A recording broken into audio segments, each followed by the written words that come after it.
Tracy Sabol tonight on EWTN News Nightly. Full court press. President Joe Biden announces a proposed overhaul of the nation's highest court. We're at the White House. No-win situation.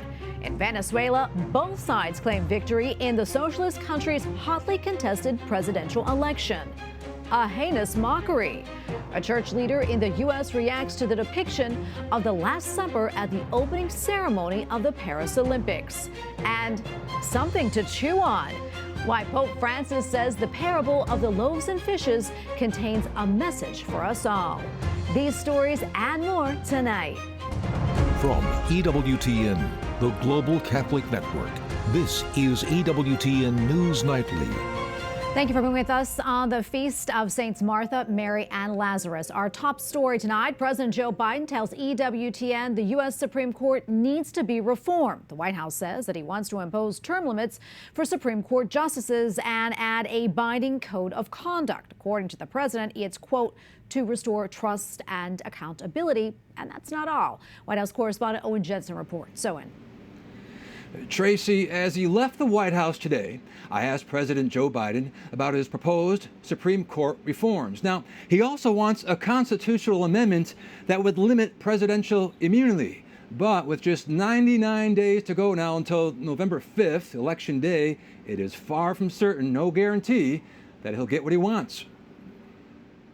President Joe Biden departs the White House, stopping to take my question about the Supreme Court. Why do you want to reform the Supreme Court, sir? Why would you like to reform the Supreme Court?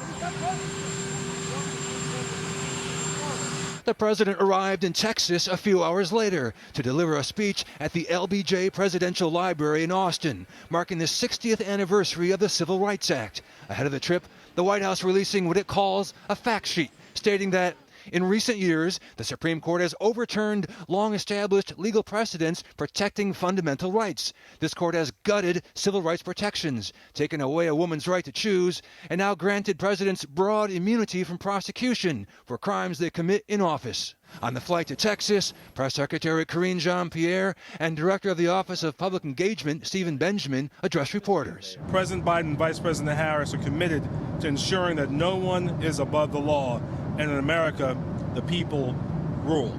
In June of 2022, when the High Court sent Roe v. Wade packing, President Biden blasted the justices. With this decision, the conservative majority of the Supreme Court shows how extreme it is, how far removed they are from the majority of this country. And this year, when the Supreme Court determined that former presidents have broad immunity from prosecution, this decision today has continued the court's attack in recent years on a wide range of long-established legal principles in our nation, from gutting voting rights and civil rights to taking away a woman's right to choose. The GOP also blames Vice President Kamala Harris for trying to influence the court, writing, "It's all part of Kamala's scheme to pack the Supreme Court with far-left radical judges who will render decisions based on politics, not the law," adding, "Kamala's on a crusade to undermine every last American institution and remake them in the radical left's image so she can force through her socialist agenda."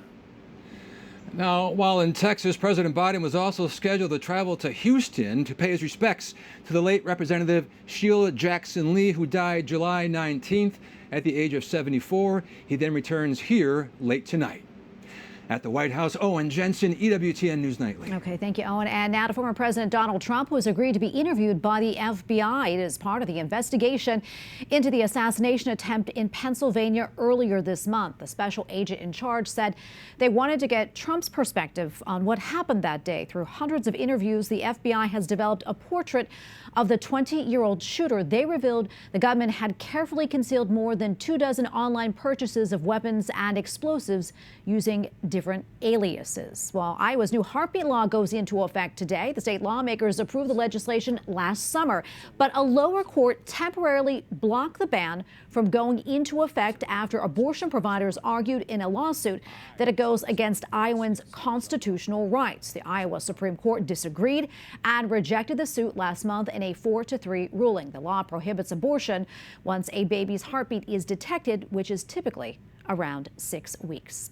All right, now to Israel, where leaders there are promising retaliation for Lebanon's deadly rocket attack, which killed 12 children and teenagers. Israeli Prime Minister Benjamin Netanyahu visited the scene of the strike earlier today. He promised, quote, "Our response is coming and it will be severe." Thousands of mourners turned out for the funerals of 10 of the 12 children. The strike has raised fears of a broader regional war between Israel and Iranian-backed Hezbollah, which has denied a role in the attack. The White House publicly urged Israel to exercise restraint in its response. All right, let's bring in Clare Lopez now, president and founder of Lopez Liberty LLC. Clare, always good to be with you. So tell us a little bit more about this strike, which happened at a soccer field.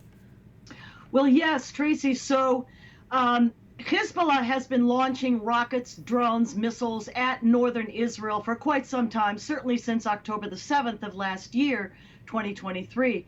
But this one was aimed at a sports area where there are several soccer fields, and this one that got hit was a place where younger children were playing.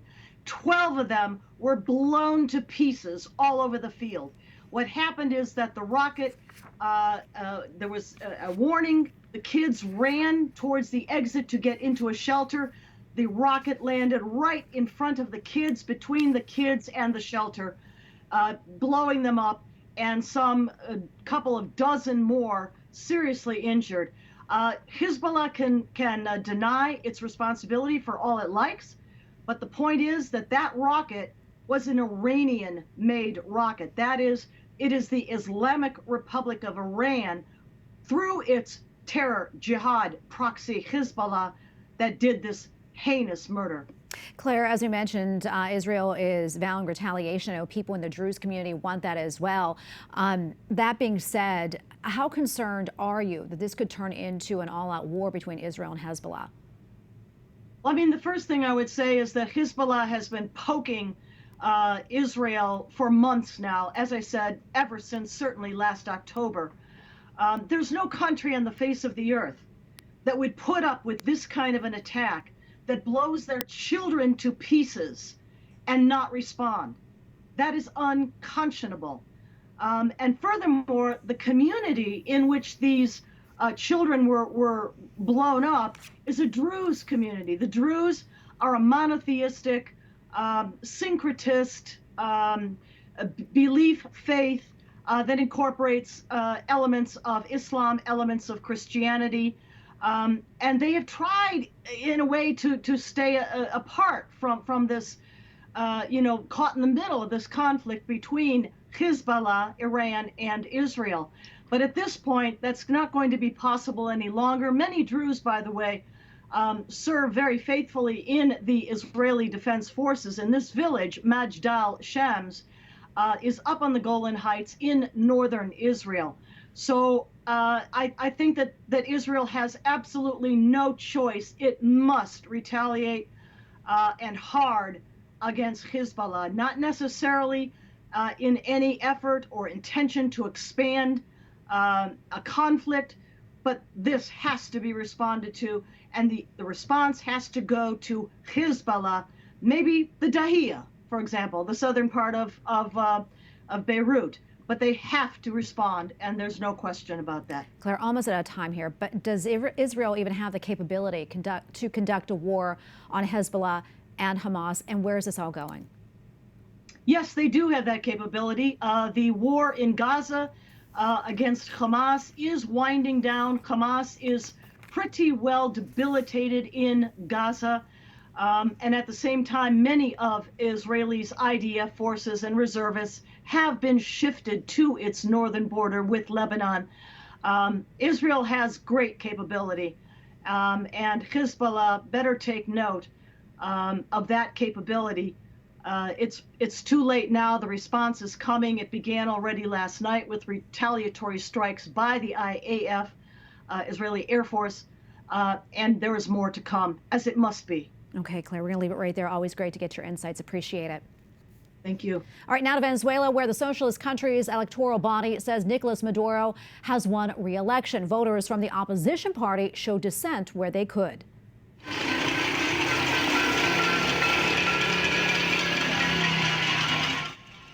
At the country's capital, demonstrators banged pots and pans for more than an hour. They had hoped the opposition candidate would end 25 years of socialist rule. Instead, Maduro appears set for another 6-year term despite widespread reports of irregularities. The United States is among those expressing concern. We have serious concerns that the result announced does not reflect the will or the votes of the Venezuelan people. It's critical that every vote be counted fairly and transparently, that election officials immediately share information with the opposition and independent observers without delay, and that the electoral authorities publish the detailed tabulation of votes. For more analysis on Maduro's controversial victory, we go to Aussie Prensa political expert Andres Enriquez, a native of Venezuela. Andres, great to be with you today. We just heard that soundbite from U.S. Secretary of State Antony Blinken, who said in part the result announced does not reflect the will or the votes of the Venezuelan people. Your thoughts on that, and what are you hearing regarding the election results? Thank you so much for having me, Tracy. Indeed, I think that international pressure is a great support for the cause of freedom for Venezuelans. However, I think it is not enough. During the administration of President Donald Trump, the United States imposed harsh sanctions against Maduro and different leaders of the Chavista regime, but they somehow managed to survive and to remain in power. So I really do think that international pressure is very helpful for us, but indeed, more forceful actions are needed. Andres, for those who may not have been following this election or politics in general in Venezuela, why was this election so important for the people there? So the situation in the country is very complicated and delicate at the moment, and the tension in the streets is rapidly increasing. Yesterday, Venezuelans demonstrated their democratic spirit by voting massively throughout the day. All projections and serious national and international polls gave Edmundo González a wide advantage against Maduro. But at the end of the day, the Venezuelan electoral body, which is controlled by the regime, communicated very different results from what Venezuelans expressed with their votes. And today, the same electoral body proclaimed Maduro the winner, without publishing definitive results and with any transparency. And this has caused spontaneous and major protests in many cities of the country, which are quickly escalating in intensity. So this is a crucial time for Venezuela, and what will happen from here is unknown. The fact is that the great majority of Venezuelans, which in fact repudiate Maduro and the Chavista regime, is waiting for Maria Corina Machado's instructions, the leader of the opposition, which yesterday expressed her intention to defend the victory until the end and to the last consequences. Well, I guess we're going to wait and see what happens. Andres, thank you so much for your insights. We really appreciate you coming on. God bless. Thank you so much for having me. All right, now to the Olympics, where church leaders are reacting to a performance in the opening ceremonies which depicted the Last Supper and featured drag queens. A cardinal in Europe says the act showed a lack of respect. I think a lot was done because I saw so many posts on the net and so on. So there was a strong reaction. And I think people have not expected that. And so there were some corrections, interpretation and so on because of these strong reactions. We want to live our faith normally. And we are very open to other people with other faith and other convictions. But we really ask people, and also our politicians and everybody, that we want the same respect as other faith convictions. A reaction is also pouring in right here in the United States. Bishop Andrew Cousins, who spearheaded the National Eucharistic Congress earlier this month, called the depiction of the Last Supper, quote, heinous. The head of the Diocese of Crookston, Minnesota, also called on Catholics to respond to the mockery with fasting and prayer. He added that the performers, quote, publicly defamed the Last Supper with their evil display. Another church leader in the U.S. took to social media to voice his disappointment. France, which used to be called the eldest daughter of the church, Paris, that gave us Thomas Aquinas taught there, and Vincent de Paul was there, King Louis IX, St. Louis. France has sent Catholic missionaries all over the world. France, whose culture, and I mean the honoring of the individual and of human rights and of freedom, is grounded very much in Christianity, felt the right thing to do was to mock the Christian faith. Well, the night after the opening ceremonies, reports say most of the city of Paris suffered a blackout. Incredibly, the only major light was shining on the Church of the Sacred Heart. We have a lot more still to come here on EWTN News Nightly, including spiritual support. We introduce you to one of the Catholic chaplains at the Paris Olympics. And a whistleblower makes allegations into possible mistreatment of migrant children. How lawmakers are responding.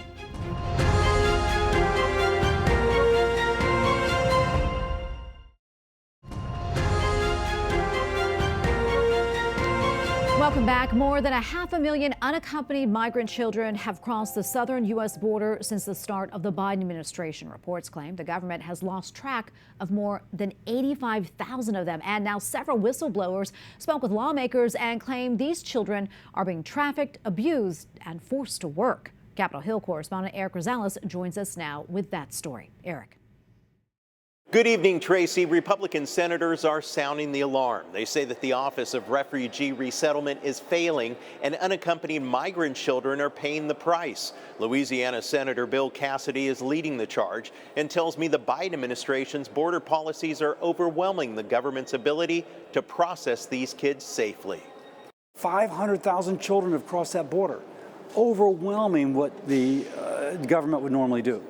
So the Office of Refugee Resettlement just began to pop them out, not doing background checks, not doing criminal checks. Senator Cassidy led a GOP roundtable where whistleblowers told stories, including one about a 13-year-old girl from El Salvador. Maria was released from the Unaccompanied Children Program to a sponsor in Ohio with confirmed MS-13 gang affiliation. It is unthinkable that the United States government would release a child to a sponsor associated with the gang. She says within days of reporting this, she was removed from her job. I was instructed to clean out my work area of all my personal belongings in front of my peers. I was escorted off the site by the federal field specialist and security. I was told I was under investigation. Catholic immigration advocates are also outraged at the abuse taking place inside holding facilities. Just days ago, the Justice Department filed a lawsuit against the largest housing provider, Southwest Key Programs, which operates 29 shelters across the country, after claims were reported of staff sexually abusing unaccompanied kids. The HHS ORR program is the biggest failure in government history that I have ever witnessed. Despite raising case after case of trafficking, HHS ORR leadership and the contractor allowed children to be trafficked.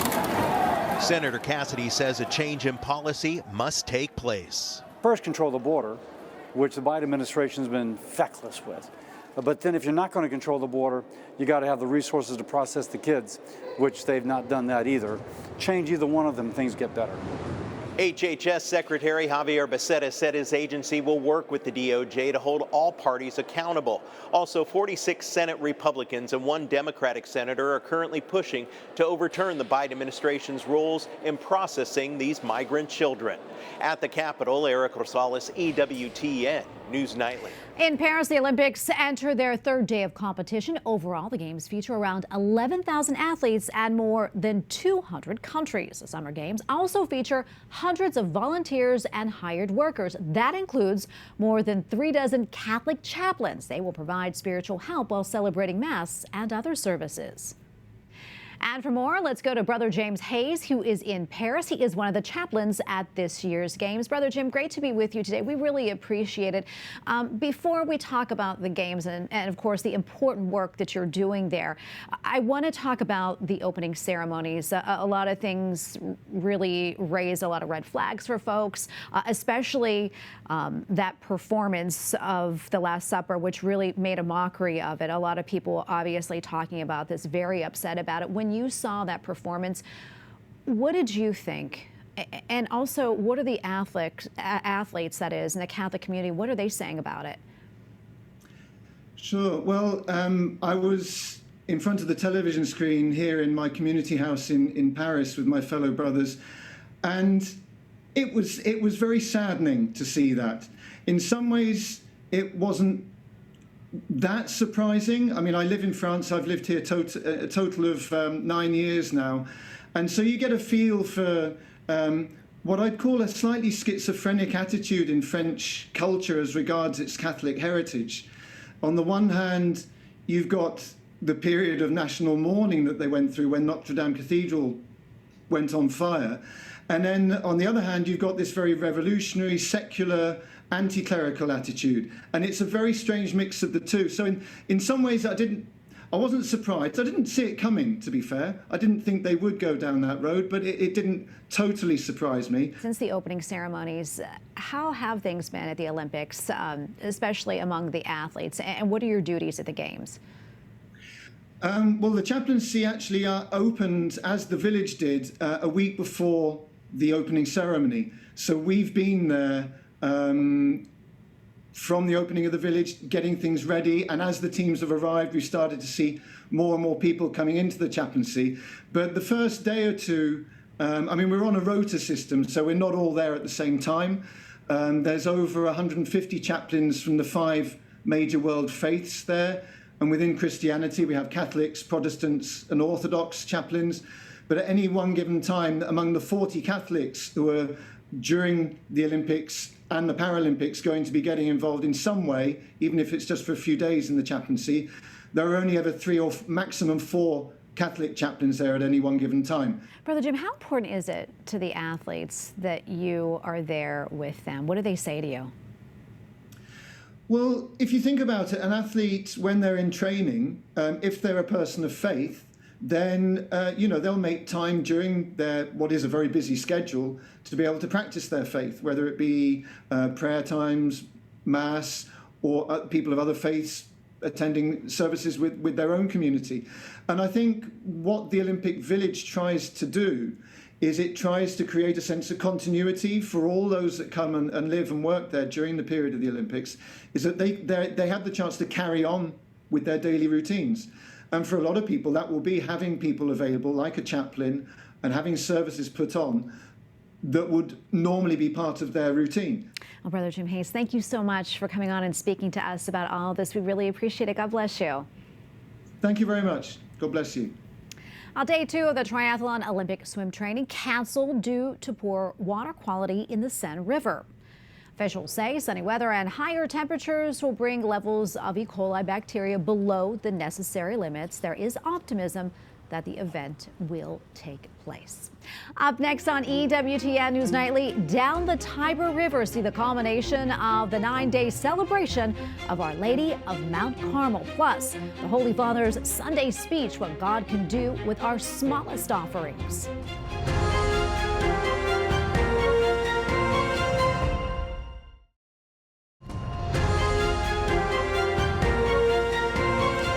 Court in the United Kingdom upholds a government ban on puberty blockers for minors. In its ruling, the High Court says blockers carry, quote, very substantial risks and very narrow benefit. The government restrictions went into place in 2022. Well, each year a statue of the Blessed Virgin is carried in procession through the streets of Rome and by boat along the Tiber River. The celebration involves both old and new inhabitants of a Roman neighborhood and commemorates a 500-year-old miraculous finding.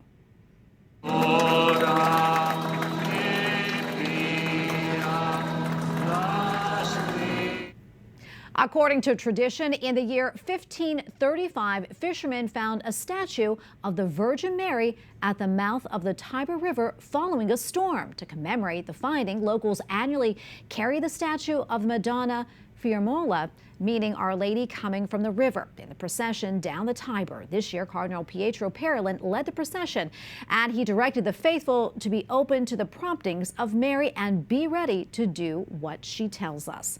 Well, finally tonight, Pope Francis reminds the faithful that the parable of the loaves and fishes has a message for all of us.